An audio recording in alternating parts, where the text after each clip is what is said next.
Your signature, influencing you to do things you don't agree with. You got to take some backup. Because as any black mother in here knows, when you show up to the school to talk about Raheem, they put you in a room and let you sweat it out for 30 minutes alone. And then they come in with a 20-member school team. For one black mother in Los Angeles, there's the principal, the vice principal, the principal intern, the dean of students, the social worker, the counselor, the psychologist, the home and school coordinator, the special ed director, the reading coach, the math coach, the window cleaner, the bus driver, and the trash collector. For one black mother. Why do they love to outnumber you? It's the intimidation effect.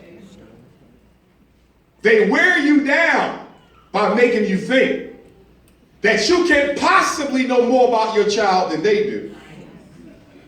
Because after all, we have master's degrees. And after all, we have PhDs. After all, your son's teacher was National Teacher of the Year. His math teacher graduated magna cum laude from Harvard. So you, poor black mother, working class, you can't possibly know what you're talking about. Because we have the degrees. And guess what? No matter how serious you are about protecting your baby, when you got to take on 20 people at once, it begins to take effect on you psychologically. You begin to give in. You begin to make concessions. And before you know it, you sign permission for that ADHD evaluation. You know, what I call ain't no daddy at home disorder. And we're going to talk about ain't no daddy at home disorder because I'm sick and tired of us letting white folks on Wall Street tell us that our sons need medication to get an education. Wow. You don't need medication to get a driver's license. You don't need medication to go to college. You don't need medication to get a job. But now you need 10 milligrams of Concerta, 8 milligrams of Cycler, 12 milligrams of Vyvanse, 22 milligrams of Risperdal, so you can sit still long enough to be miseducated by middle-class white women as you learn about Christopher Columbus.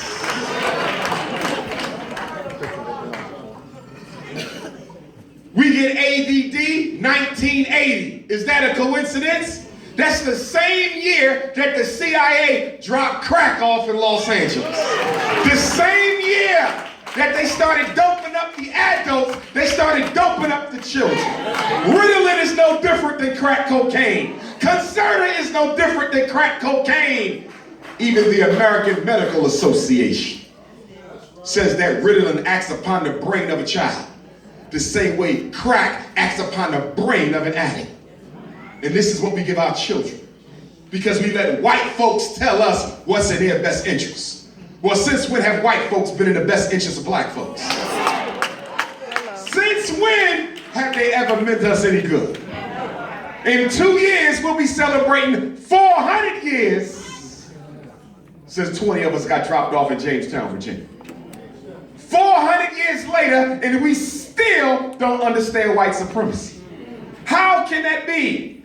You suffered at the hands of white folks more than all other races combined, and yet you understand your oppressor the least.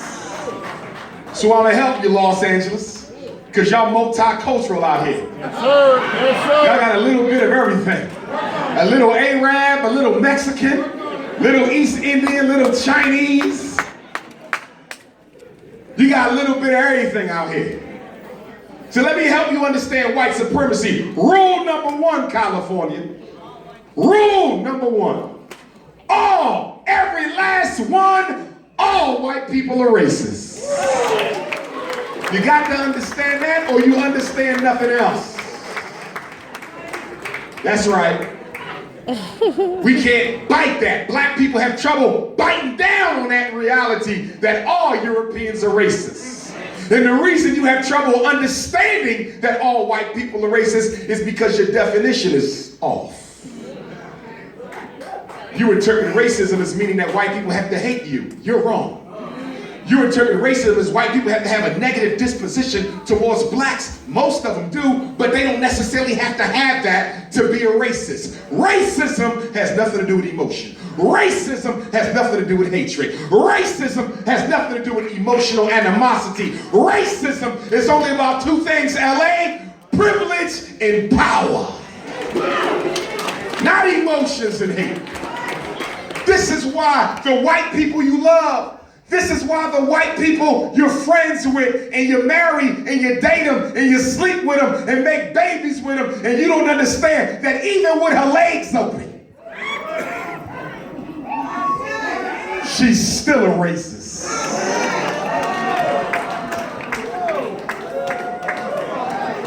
See, white folks can, and let me deal with that real quick.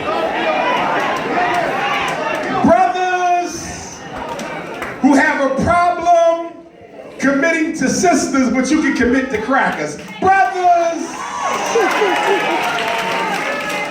you ain't got a problem with the Vietnamese, you ain't got a problem with the Mexicans. I see brothers all in LA up and down the street with these damn Mexicans, and they can't stand your ass no more than white folks can. I say to you, Los Angeles, and I mean it from the bottom of my heart, any black man who can't be with a black woman don't deserve to be called a black man. Do you understand me? Do you understand me? Do you understand me? It's an insult. It's disrespectful. It is sacrilegious against our ancestors for a black man to walk down the street with the slave master's great-granddaughter.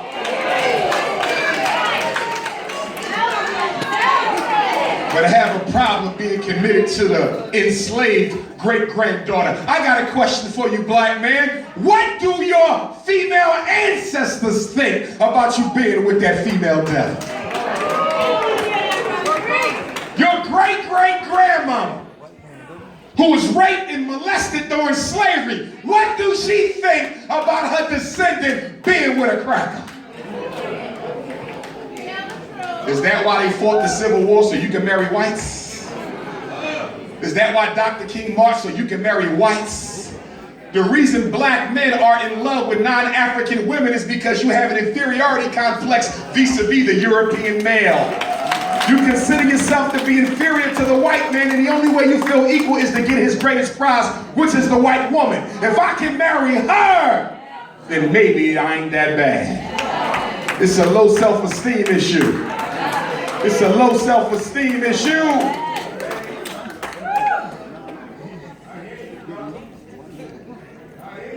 How you gonna save the black family? How you gonna save the black community if you don't save black love? It can't be part-time, it got to be full-time. When you marry a white woman, you don't just marry her. Yes, sir. You marry her family. Right. You don't just marry the family, you marry the community. You don't just marry the community, you marry the race. A black man married to a white woman is married to white supremacy. Ain't no way outside of that. Now for my biracial brothers and sisters, you one of us. You African. We don't make no difference between you. You're not responsible for how you got here. If mommy African or daddy African, so are you. Ain't no 50-50 split in nature. The African gene is dominant. The European gene is recessive. So whatever the black man mates with, whatever the black woman mates with, we reproduce ourselves. Speak on it. And now you know why the world hates you. Because no matter how broke you are, no matter how unemployed, no matter how strung out on dope, no matter how homeless, no matter how many baby daddies or baby mamas you got, no matter how many strikes on your prison record, you can walk into a room with Donald Trump. You can walk into a room with Ho Chi Minh. You can walk into a room with the president of China. You can walk into a room with the president of UK, the queen herself. surrounded by rich whites and rich Asian and rich Arab, the king of Dubai, the king of Saudi, and as broke as you is, you're the only one in that room who can reproduce himself with the women of all the others who are in there. That's why they hate you. That's why they hate you.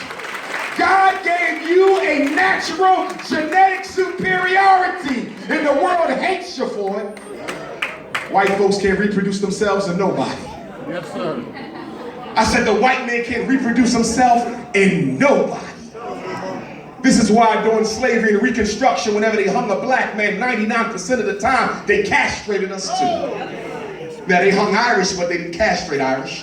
They hung Jews, but they didn't castrate Jews. They hung Italians, but they didn't castrate Italians. But whenever they hung an African, the reproductive organ had to be removed. Why? Because the white man's greatest fear, with all due respect, brother, is not your size. Because not every brother is blessed. Ashe.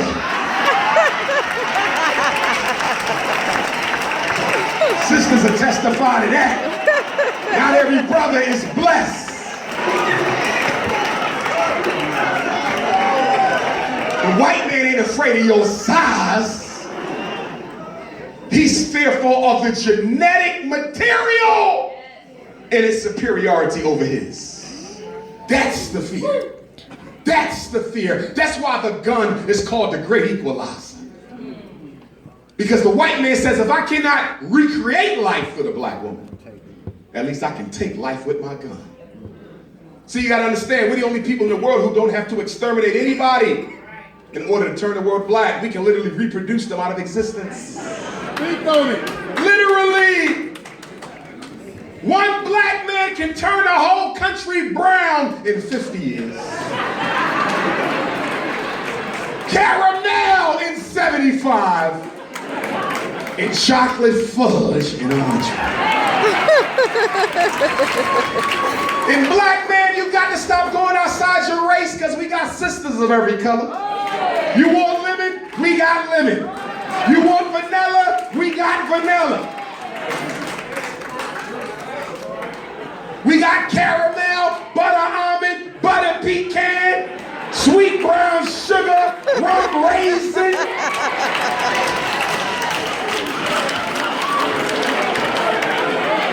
Mocha latte. And silky fudge. I said we got it from little lemon to full-figured fudge. Good God Almighty. Yesterday they said Serena Williams engaged a white man.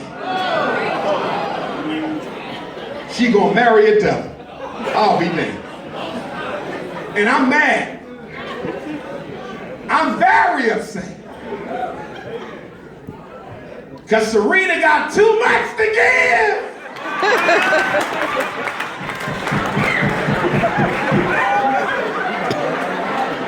To be giving it to a European.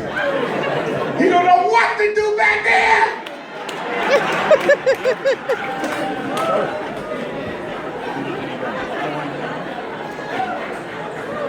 Black man, I know the black woman ain't perfect, but neither are you.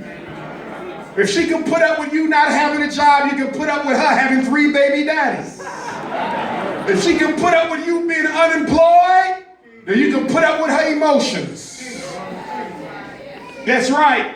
We win this together. It's not the black man against the black woman or the black woman against the black man. It's black people versus everybody. That's the war right now.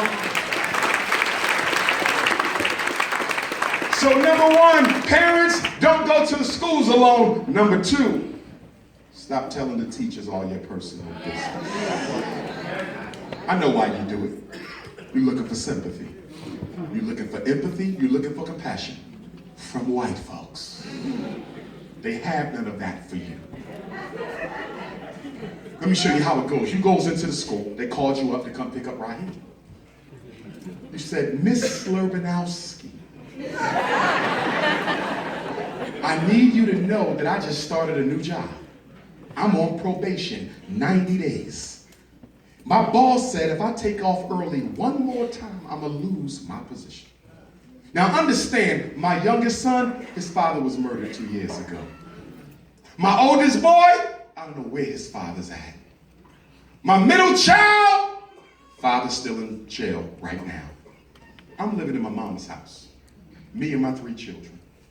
1-bedroom apartment in my mama's house. I'm trying to do better for myself. I'm trying to put my family in a position where they didn't have to struggle like I did. And Miss Slurbanowski knows you're looking for sympathy because white people know black people are in love with them. So Miss Slurbanowski know you looking for sympathy? She played you. She go right along with you. Oh my God. Miss Shaquita. I had no idea our African American single mothers were under this type of duress. If there's anything, I mean anything I can do for you and your family, I'm going to give you my personal cell number. You call me. I don't care how late it is, we're in this together. In fact, I want you to know, Miss Shaquita, you might not believe this, but I'm going to say it anyway. Because my ancestors were immigrants from Ireland. They came over here during the potato famine, and we struggled. So I know what it's like for people to look down on you. And to finally meet someone who's been through what I've been through. I have to say to you, Miss Shaquita, right here, that you are my hero. May I hug you?